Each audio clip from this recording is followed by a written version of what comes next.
If you've watched my earlier videos, you know the rule. All changes must go through the change control board. Now, one of the questions I get that I wanted to address is, what about emergency changes?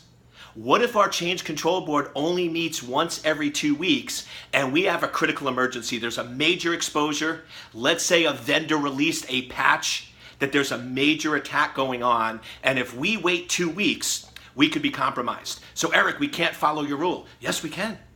Listen to what I said.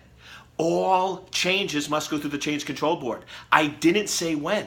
So there's no reason you can't have an emergency change control process where you make the change and then you present it at the next change control board meeting.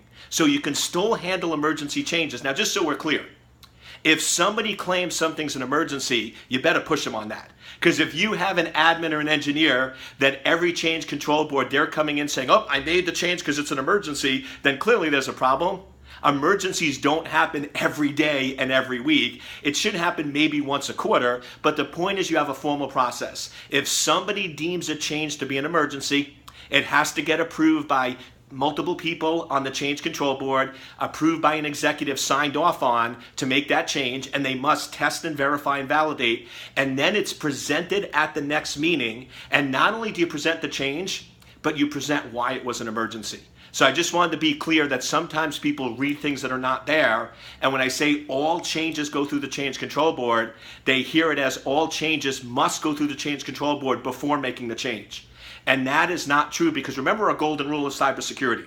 If anything negatively impacts the business, then security is wrong. So we want to make sure we're enabling the business. So we do want to allow emergency changes, but the trick is you still have to present it to the change control board. You still have to explain why it was an emergency. And this way your change control process should have a list of all the authorized changes. So now, if a system ever changes, you can check very quickly and see whether it's authorized or not.